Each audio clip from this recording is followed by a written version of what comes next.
Hello, all you hardcores out there. How are you doing? It's Russ here from Conor, the biggest gob in sport. Today we're joined by Chris from Chorley. How are you doing, Chris? We're doing Ross. What are you on with? Not a lot, mate. Just having a chill. Good man. Who have you got there on thumbnail? It's all old Eddie Hills.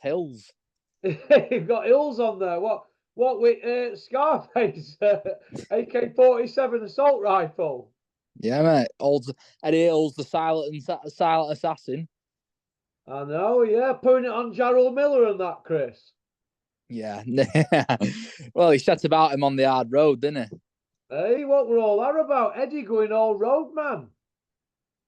Well, you know Eddie now. He's on that special blenders. Terry would say that that fruit and nuts. He's got some biceps now, so he's ready to rock and roll.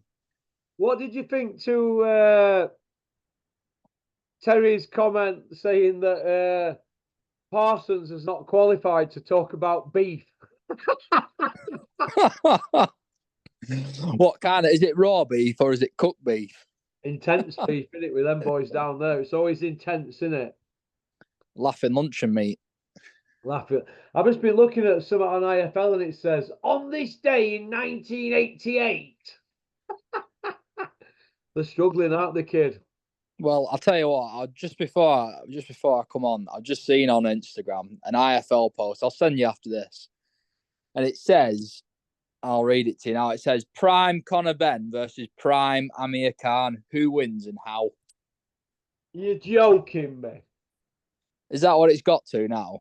Prime Amir Khan, an Olympic silver medalist who's beaten, what, 10, 11 world champions? He's beat 11 world champions, a silver medalist.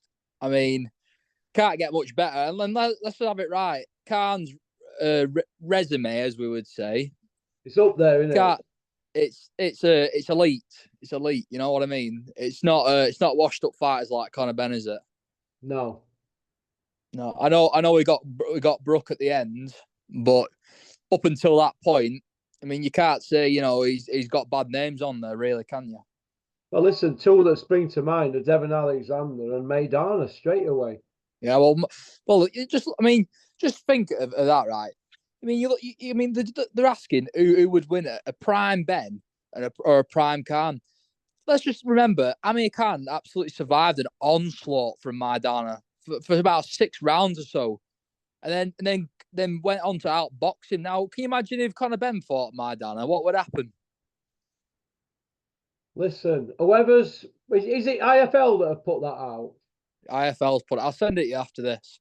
IFL are comparing Conor Ben Prime to Amir Khan. Oh my God, Chris. I can't I mean, believe what I'm hearing. Their heads have gone now, haven't they? is Conor Benn even hit his prime? Listen, Conor Ben's not won nothing, and is Kugan Cassius now Conor Ben's PR guy? Well, he's not fought in 18 months, has he? Almost. Hey, who won? Crusher Ben? Yeah, Crusher. Yeah, he's just fought that waste man. Oh, well, yeah, no, sorry, yeah. He couldn't do Yeah, anything. he boxed in Florida. Yeah, but he couldn't do that with him, could he, pal? Well, we know why, don't we? Hey? We know why, don't we? Yeah, because he probably didn't have his special blend of nuts and juices and honey that Terry makes. Yeah, the Special K. Special K. So, what do you think about Big Meech at the moment? Before we go back to Conor Ben, we'll park Conor Ben up for the moment. We'll come back to you, Crusher, because we're not going to forget about you, son. What do you think about Big Meech at the moment with boxer size Ben? Well, I mean, I think, if I'm being honest, I think I agree with what Terry alluded to, as if AJ needs somebody who's going to wrap him in bubble wrap and say everything's going to be all right, nobody's going to hit you in the face, sort of thing. And like, we know what Ben Davidson is, don't we? We know he's the ultimate yes man, don't we? You know what I mean? I mean, you just Yeah. look at him chasing around Tyson. And now he's with AJ. I mean, is it going to work out? Probably not, because personally, I think Wallen will set about him, and I think he'll do the business on him. I think he'll stop him. Yeah. Yeah, I do. I think he's. I think he's an exposed fighter. I think he's cagey. And when you can't pull the trigger, Russ, you know yourself. We've seen so many great fighters over the years lose that touch where they can't pull the trigger. And when it gets to that, mate, it's absolute skid row, isn't it? You know what I mean? Well, it came to De La Hoya. He couldn't pull the trigger, could he? At end. Well, even De La Hoya said he said himself after he retired, before he went off on one, he said himself he was struggling towards the end. He couldn't get himself in position that he wanted to, and when he did get there, he couldn't pull it. You know what I mean? He couldn't pull the trigger. He couldn't let rip. You know what I mean? Yeah. Which is, I mean, at the end of the day, we're comparing Oscar De La Hoya to AJ. I mean, Oscar De La Hoya, I know he's a bit of a loon now, but what a career he had compared to AJ. I mean, let's not compare two fighters, because Oscar De La Hoya goes down as a great, really, doesn't he? Oscar De La Hoya is an all-time great, and he's up there with Mayweather and guys like that. Exactly, mate. Yeah, a prime De La Hoya. One of the best to ever do it. You know what I mean? He's an amazing fighter, amazing. Shame it was before my time, really. You can always go back and watch the clips and stuff. And I spoke to you about this when we were speaking about Froch a few weeks ago. I said, you can always go back and watch him, but it's just a shame I weren't able to live through it and watch it. You know what I mean? I wasn't into the sport at the time. You know what I mean? Yeah, you see, I'm not saying this because I'm a big Froch fan and I know him very well. But he's probably the last of that era that really went for it and weren't Bobby. Amir Khan, Carl Froch, Yeah, like that. yeah. They took on all comers, didn't they? Really. I think though, the Russ. You got to look at it just like the way of the world at the minute. Maybe them guys like your Froches, your Khans. You could even say like your Brooks. Maybe them were the last generation of really tough, hard men. Because now, who've we got now? We've got people padding out records, going for trinket belts. What about, we always bang on about, and I always bang on about it, but what happened to going through the levels, winning the British outright? You know what I mean? I always say, winning the British outright as a British fighter is one of the biggest privileges you can have. Some fighters grow up dreaming of that. You know what I mean? Yeah, I've got pals who've got British titles and they love it. And them belts are a gorgeous belt as well. And it's got history with it. And each individual belt's different because it's hand painted at the front, Yeah. It's the best looking belt in boxing, out of all of them. Easily. Look at that. Look at that WBO belt. It's brown for starters. It's shite. That WBO belt, and it looks horrible, doesn't it? Well, best looking belts for me, I always think, for me, it's your British, your ring mag, and then it's your BC. Yeah. For me, them are the best looking belts. Yeah, I know. Joshua's got Otto Walling, Chris. We haven't spoke about this on channel for a while. You've not been on for a few months. How do you see that fight going? Well, mate, I'll be honest with you. I think Otto will catch it. I think Walling will catch him cold. I think we know what Joshua's like with southpaws. He's always struggled, and Usyk really. We're not comparing Walling to Usyk here, but Walling will bring the speed. I think he'll bring some sort of movement, which I think when you're a southpaw and you bring them sort of attributes to a Joshua fight, when you're fighting Joshua, I think it's trouble for Joshua. I think it really is. I think it's he's been misadvised, and I think it's a hard fight for him. And I think if he does come through this, he'll be very lucky. But I'll be honest with you, I think Walling will do number on him. Yeah. You got to look at it like this, right? Otto Walling got robbed of a victory against Tyson Fury. Let's have it right. He did, didn't he? Yeah. He caught Tyson, and really, he probably come closer to beating Tyson than Wilder did. Really, you could say it should have been finished, that fight. You've seen fights stop for less, haven't you? Well, Tyson was supposed to be rematching him on Otto Walling. He's been nowhere near. Nowhere near. Dillian White was meant to be fighting him. They soon pulled that, didn't they? Yeah, off. Dylan White. What's happening with him anyway? What do you think will happen to him? You think he'll get banned? I think, if I'm being honest with you, Russ, I think he's done, mate. I think it's well and truly it's Skid Row, as you would say. Yeah. Yeah, I mean, all the men we're talking about right now are on Skid Row, really, if you think about it. Ben, AJ, White, but I think White's, I think he's right at the end of Skid Row, if you ask me. Yeah. Yeah, I mean, like, realistically, though, if White was to box again, where would he go? How would he get himself back into the mix? Because you Who can't judged just, him on the show, Chris? well, he's a liability. That's free. He's failed now as a boxer, and he failed one in kickboxing. So he's a bit liability, isn't he? Really. He's a four-time drug cheat in combat sports, Dylan White. Dylan White, you shite. I mean, Cheat. Dylan White, he, he had all the hype around him. You know, Hearn bigging him up, this and that. You know, and then he had the Fury fight, and what happened? You know, Mr. Mandatory 1,000 odd days, and he didn't turn up to any press conference. Just turned up fight week, and he turned up. He might as well have been a kid turning up in a school uniform. He absolutely, he was crap. Dylan White is absolutely terrible. He's not even British level. I mean, you put him against some of, the old heavyweights. I mean, they'd absolutely smash him to pieces. And we're talking older heavyweights who were never even world champions. They'd absolutely smash him to pieces.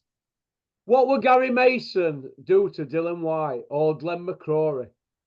Can you imagine if Glenn McCrory fought against Dylan White? Oh my God, he absolutely smash him. Absolutely, he'd absolutely bury him. I know. I mean, and we was led to believe that this man was, it was like the second coming of Christ, really, weren't it? It was like, oh, when it hurt, and I'll go on record saying, Hearn, fight week leading up to the Fury fight, he will knock Tyson Fury out. Jesus, he didn't even land a punch, did he? I know. One punch. Terrible. Dylan White is terrible. Absolutely. His best win, Russ. Who's his best win? Parker. Parker or Chisora? Stinkinator and Derek Chisora, Scooby Doo. Well, I've said this before on the channel a few years ago. He got robbed against. I mean, Chisora got robbed against him that first time. I really thought Chisora beat him, and Yeah, he dropped White at the end. And old Fat Terry O'Connor, big Fat Terry didn't count as a knockdown. He put it as a slip. yeah, big fat Terry goes with own fighter every time. Then what about when Nathan Cleverly got flopped against Kovalev? Terry carried him back to corner, didn't he, for Bricktop? Yeah. You picked him up and carried him back to corner. Big Fat Terry, and then obviously, you got your McDermott fight with Fury, the first one. Big Terry, Big Fat Terry, we know where his allegiance lies, don't we? Well, big fat Terry got iced against John McDermott's dad, Stan, in 1977. So how did Terry end up refereeing a fight with Stan McDermott's son? And he was sole judge and referee because it was only a 10-rounder for English title. His were the only card that mattered. I mean, that just shows, we laugh at it now, but it's a shame for John McDermott, really, because if you think about it, Russ, if he had won that fight, how different his life could be now. You know what I mean? It's sad, really. We laugh about it, call Terry O'Connor and stuff, but he generally could have cost John McDermott a future. You know what I mean? And He has, yeah, through corruption, through trying to get one over on somebody whose dad knocked him out in 1977. It's all here on BoxRec. Pop, pop, bang. poppity pop. Pop, pop, popsy pop. How could Robert Smith allow that to happen? And what were John McDermott's team doing? Didn't they know that? Didn't they do their own work? It's terrible that. And then after that, they changed how they judge British title fights after that, didn't they? Yeah, they did cost Terry O'Connor. I remember Terry O'Connor in a Carl Froch fight, trying to stop it when Froch were launching. I think it was Michael Monaghan, who were going round Nottingham, going round gyms at pubs saying, tell your Carl I'm going to knock him out, saying that to Froch brothers and passing messages on. So Carl said, I'm going to put some serious pain on him when they go in that ring. Froch dropped him. Terry O'Connor tried to stop fight and he slipped and fell on his arse. Do you remember? I think I've seen that one, yeah. Yeah, Carl Froch against Michael Monaghan. Go look at the stoppage when Froch puts him on Button Moon. Big fat Terry. They were howling ringside. Pop, pop, bang! Hey, Big P ringside. Not as much as at Big P ringside. Not as much as they were when he fought Tony Johnson, when chairs were flying over my head from all these mad scousers. And Froch wrote him off in round 3. Turned all his ribs in. I remember you telling me that the chairs were flying. Yeah. They were shouting, Tony Warrior Dodson, like that. And there were only me and a few of us there. We were like, oh, we're going to get wasted here. But the Cobra didn't let us down. He launched him with a body shot. Did he send him into orbit? Listen, mate, he was on floor. He couldn't breathe for 7 days. Right, rest of that card. What do you think about Triple D? Or is it Triple Knee? Daniel DeVar against Big Jarrell Miller, Eddie Hearn's foe. Well, well, Jarrell, he'll kill for a cheeseburger. Old Jarrell Miller. What about Eddie? Eddie Hill's putting it on him. Hey, Eddie putting it on big MMA guys. Eddie's a roadman now. I mean, do we actually believe that Old Hills, the Iceman, aka Scarface, do we really think he set about old Miller? No, I don't think. Well, according to that Parsons, he's saying it happened. He was there. He was the man on the scene. Yeah, he didn't record it though, did he? Nicholas Parsons, News at 6, Essex. Yeah, I mean, Nicholas Parsons likes recording other things, but he didn't record it when it mattered, did he? No, he didn't. No, it's just word of mouth. It's a bit like Eddie's amateur career, isn't it? Well, exactly what the Iceman of Billericay, 6-0. Oh no, 4-0. Yeah. What about steaming into wicket like Bob Willis off 60 paces for Essex under 19s? Oh, we love Eddie, don't we, Russ? We love him. We couldn't cope with our Eddie Hills as whoppers, could we? I know. I mean, it's I remember. I was texting the other day. I was saying, I was watching back some of your older videos around the time of when Eddie was still at Sky and Bean was at the helm, and this was roughly around the time of when AJ went to New York to fight Ruiz, and just I remember that thinking back to that time, the amount of stuff that Hearn used to come out with on a daily, and I know he still does, but some of the things he used to say on a daily basis, unbelievable, absolutely unbelievable.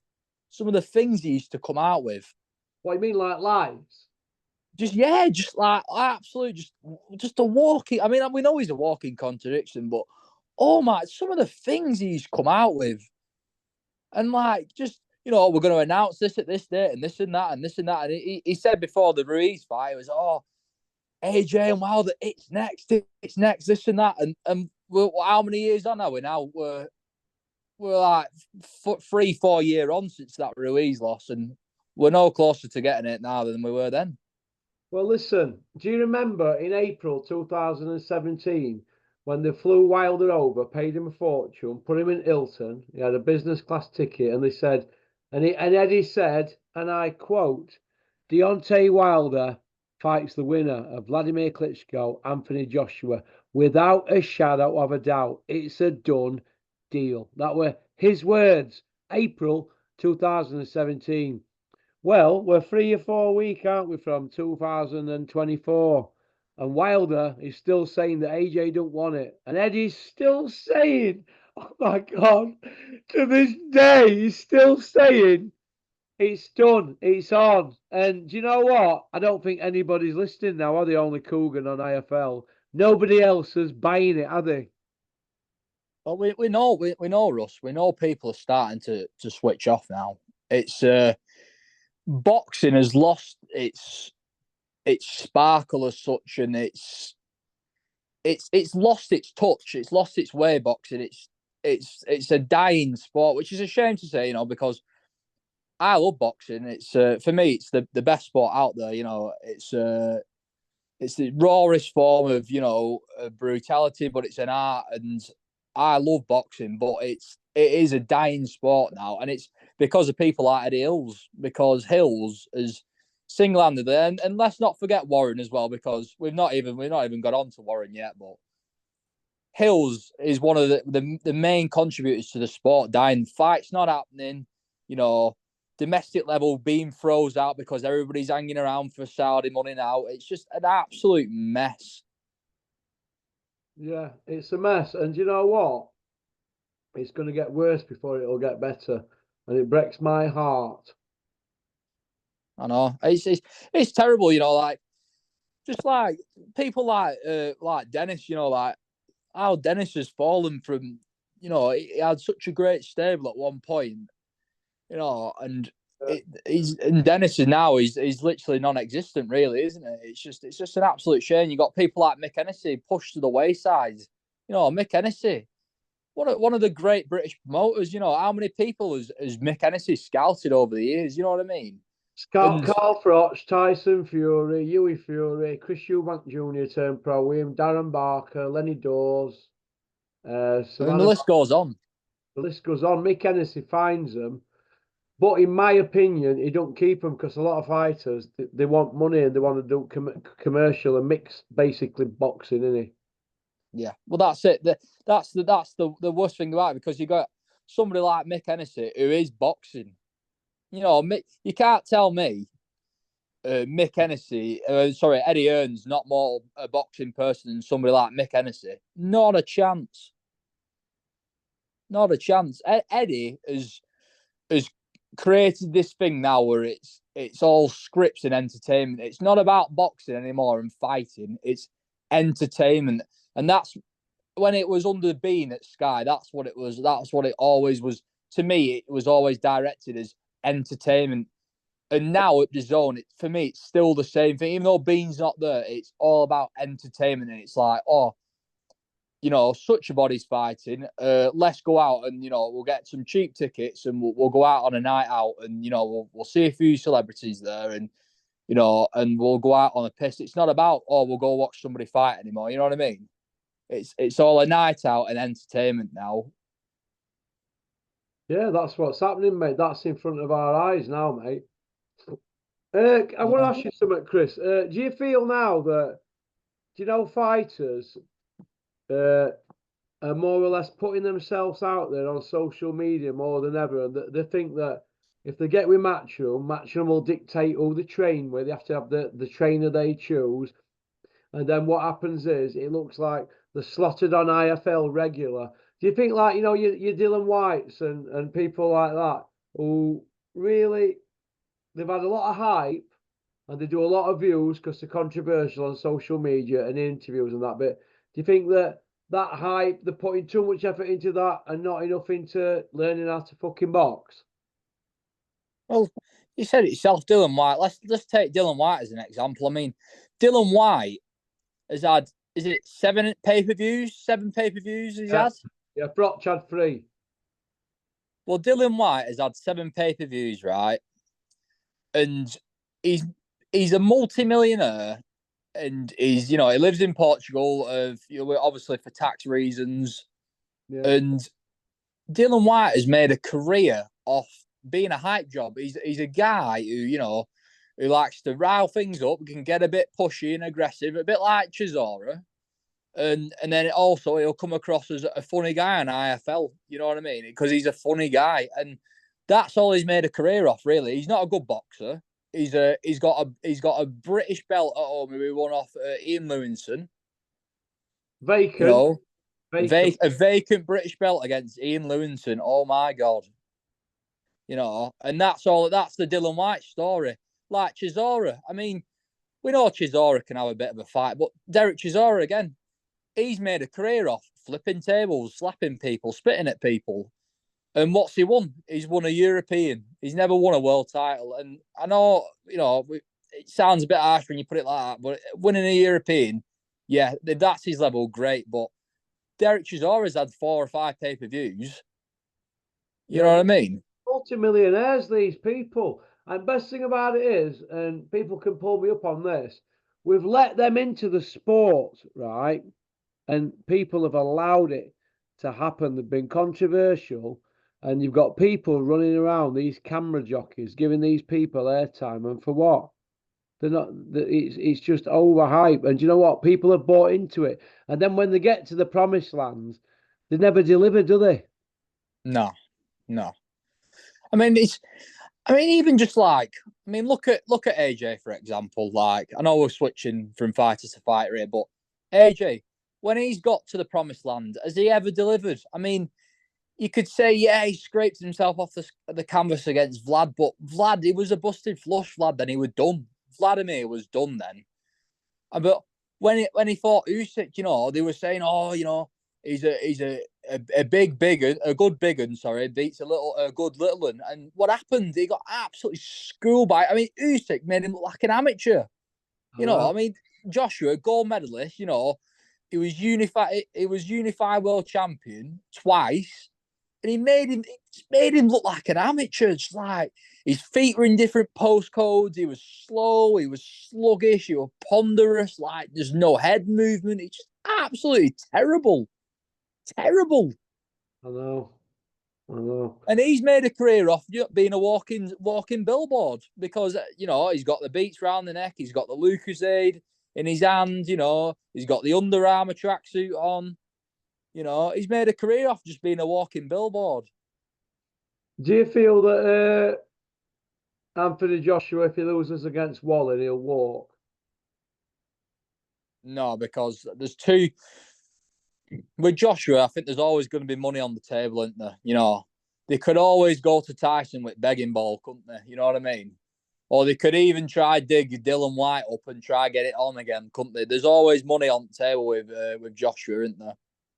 But to me, Joshua, he just doesn't seem like he wants to be there. He doesn't strike me as somebody who gets up for a fight and goes, you know what, I'm ready for this. I'm ready for a tear up. You know what I mean? Like, he just strikes me as somewhere like when he's walking to the ring and, like I boxed myself like twice at an amateur level and like it's, even though it's not a long ring walk or anything, but to walk to the ring, it's a lonely walk. You know what I mean? Even though you're going out with everybody, it's a lonely walk to the ring, and you think to yourself, and your mind can wander. And I don't know, Joshua to me just looks like somebody who just goes in his shell, and I don't know. I just think he's just shot to pieces mentally. He's just absolutely shot to pieces.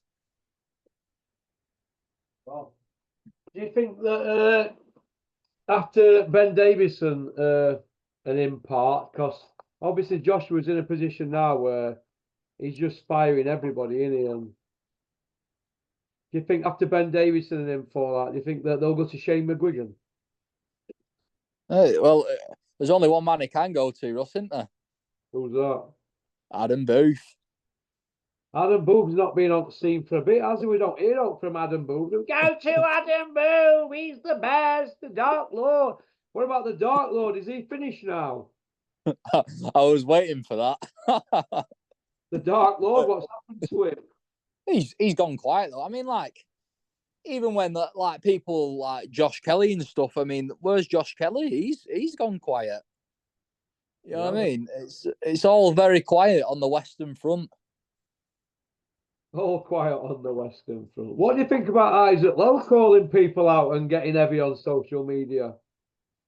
I think, you know what? Listen, I like Isaac Lowe for he likes a fight. I mean, one thing we must say, I know he hangs out the back of Tyson, but he does turn up to fight, and I think he's found his level roughly where he's at. He's hovering around that like area, like English, like British, like level. He's around that sort of level, and I just think Isaac Lowe is just absolutely comical. Some of the things he comes out with on Twitter and the way he spells some things, it's just comical. But fair play to him, you know what I mean?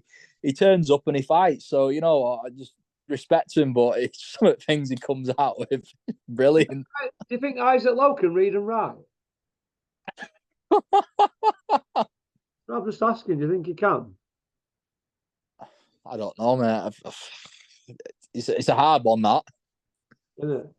Yeah, He can only read and write eyes. He can only read and write his own writing. It's his own language. what had happened if Isaac Lowe fought Shaka Stevenson and iced him and ended up doing views and that, and we had Isaac Lowe headlining? How would we cope? Hey, Well, I'll tell you what, the PR from Isaac would be off the scale, wouldn't it? you know, first time I ever laid eyes on Isaac Lowe, he were in this knackered Passat outside Peter Fury's gym on Halliwell Road, Bolton. And I was stood with Dave Allen and Robbie Reed. I goes, who's that revving fuck out? That over there with all sorts of black smoke were coming out of it with like a silver thing with a green wing. This Passat on a 57 plate. And he goes, oh, it's Isaac Lowe. He's just having trouble starting his motor. And all this smoke were coming out of the back of it. And I remember stood outside thinking, Jesus. And then all I just seen him burning off into like this big, you know, like sometimes when diesel cars, you floor them, don't they? Loads of black smoke comes out, doesn't it? Yeah. Burning down road, Isaac Lowe is a load of people in this Passat. I'll never forget. Did it? I wonder if he got it off John Fury. No, John Fury were there when it happened. I said, God, Frank Smith, he were there with me. John Fury then jumped in his. And he were revving that old G-Reg thing. He had with chip fat in it. He used to pull down side at Jim. Where Isaac had to pull right down bottom because he used to park right behind. And I thought, Jesus, what's going on here? That was like my first day there. Fucking Passat. I know, yeah. Oh, Peter Fury pulling off in Lamborghini V10 Range Rover, you know, one of them 500 brake horsepower ones. yeah. There was no black smoke coming out of Peter's. He just went zoom. He zoomed off. I'll tell you what, they just had a Porsche in work last few days. It were a GT4 Russ. Oh, absolutely phenomenal car, mate. Oh, mate, beautiful car. Yeah, absolutely beautiful, mate. Yeah, you just had something wrong with one at batteries. It weren't turning over properly. But oh, mate, absolutely gorgeous car, mate. Gorgeous. Hey, listen, me and Julian are doing 2 videos. We're putting them together now. We've been at it all week. So I know you're an hardcore, Chris. So I want you to jot down your best 20 British fighters at last 15. In fact, everybody can if they want. And let me know what they are when we do this video. Best 20 fighters since 1973 up to present day. And the second video is the best 20 in the last 50 years that never won a world title. And if you look at some of these kids here on here, there's some of them are even better than them that won world titles. But, you know, they had bad decisions. They were fighting it wrong way. And some of them didn't even get to fight for a world title and they should have done. Do you know what I mean? And I've nearly done my top 20 for both. I'm just waiting for Kent to do his and Julian and a few of us. But I tell you what, I've enjoyed it. I really enjoyed putting it together. It took me all week. Some right thought gone into it. Yeah, mate, honestly, like, I love listening to you and Jules, mate. Like, you know, I like listening to content, but Jules, mate, honestly, he's got some knowledge and he comes across like a good bloke. You know what I mean? And yeah, I mean, we were saying about before, like even just like Fat Terry robbing John McDermott. I mean, how different it could have been for John McDermott. I mean, we're talking about fighters who never fought for a world title. It's people like John McDermott, and other lads along the way who get robbed by incompetence. And like I said, like not getting OConnor. Not getting on shows and having to fight at different weights. It's terrible, mate, what goes on. And it's a real shame, some lads, it could have changed their life. Yeah, it could have done. And do you know what? I think John McDermott's blueprint is the way to beat Tyson. You've got to pressure him so he hasn't got time to think. Because once you let him get into a rhythm and keep you at range, it's just food and drink to him. John McDermott never let him breathe all night. Well, the way I look at it is this. I mean, like, this is a stretch, but like, you look at like Mayweather versus Maidana. Now they said the first time round Maidana beat Mayweather. I'll put it in asterisks, but he certainly gave him trouble, and he was a pressure fight. Coming forward, he toughened it out. Put the head in a few times, but he had a high work rate, and that, I think when you've got anybody who's highly skilled and, let's have it right. Tyson is, his defense is strong, you know what I mean? I'm not saying he's a defensive genius because he's been dropped 7 times, but his defense is clean at times, you know what I mean? Like, he moves his head, his stance, his feet are all looking as like one in sync. And I think when you've got somebody like that and like Mayweather as well, the only way you can beat him is you've got to pressure him, you've got to really put it on him, and you've just got to set about him. And that's the way to beat somebody like that. You've got to really, put the pressure on, turn up the heat and set about him, haven't you? Well, this is how I look at it, Chris, right? I'm a statistics man. Right. After Tyson beat Vladimir, right, he went and did what he did once. He wanted to enjoy himself. But up till then, he'd only ever been dropped twice, right? Which was a good record up to then. Well, I forget how many fights he'd had at the time. Might have been 25 or something, or however many it were. But he was 27-year-old when he beat Vladimir. But he'd only been dropped twice. Since he's come back, now Wilder done him 4 times and Ngannou. Now that's 5 times he's been dropped. So that tells you that he's not the same fighter, elusive and getting out of the way of punches, is he? No. So in my opinion, he's getting older and he's there to be beat. And now he's going up against, in 2 months, 9, is it, how many, what we got here? 8 today. So we've got 23, had 31, 54, 64, had 7. So 10 week tomorrow. So in 10 week, Tyson Fury's fighting Alexander Usyk, who's Olympic gold, world gold, European gold amateur, cleaned up at cruiserweight, undisputed. He's unified at heavyweight. He's got 5 of the 6 belts. He's undefeated. And it's very rare that he loses more than 2 or 3 rounds in a 12-round fight. Very rare. He always has a look early on. Gives a couple away, then he gets into his rhythm, doesn't he? But this is how I look at it. Tyson's had nightmares against southpaws, hasn't he, in the past? Yeah. Right? You saw what happened to Otto Walling, and I just think that he's there to be beat, and he's built his whole image around this guy who's never been beat and who's the Gypsy King and the greatest ever. But when you strip his CV bare, he's got Steve Cunningham, a blown-up cruiserweight, who are an old man, fighting at heavyweight, life and death. Vladimir, 40-year-old, in his 68th fight, and 2 Wilder fights. Who's a one-trick pony. That is it. Walling beat him. John McDermott beat him. So he is beatable. He's beatable, mate. He's been down 7 times, 5 times in recent years, right? He's beatable. And do you know what? He's inactive, and it's yet another camp he's having to go through, and he's knocking on a bit now. And I'm telling you, I think we're in for a few surprises. And Usyk, he's a serious dude. Well, I've said this to us. I used to be a massive Tyson fan a few years ago. I used to be a massive Tyson fan. And I just think, I'm not saying I don't dislike him, but I really don't appreciate what he's done to the heavyweight. He's ruined it. He's another reason why the sport's on its arse. But Tyson now, I think you've said it. I think you got McDermott who put it on him and should have got the nod. Wallen should have got the nod. Ngannou other week probably should have got the nod. And I think you're looking at Tyson now after these 3 Wilder fights. I mean, they took that 3rd fight, they took absolute lumps out of each other. It's a brutal fight, that. And I think Tyson now, personally, he's the most vulnerable he's ever been. I think he looks more beatable now than he's ever done.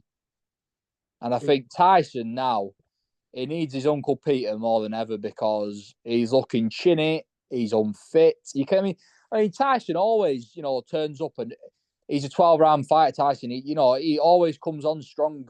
But you notice, like, against Ngannou, just slow and sluggish. And he could have had an off night, but is it really an off night, or is it all them, them training sessions where he's just going through the motions and not actually taking it serious? You know what I mean? Well, we're out of time, Chris, but we're going to find out in 10 weeks. Thanks for coming on, Chris. You've been a gentleman. I hope you're well. Listen, get that tash shaved off or she'll leave you. Cheers, Russ, mate. Appreciate it. Take care, mate. See you, pal. See you later, pal. Bye. Bye. Well, that was Chris Burns from Chorley. Women love him, men want to be him. Let's hope his little honey that he's got at the moment stays with him with that muzzy that he's sporting, eh? Magnum, eat your heart out with that muzzy. Pop, pop, bang! Peace out. Thanks for liking and subscribing. Leaving a comment. Booyaka!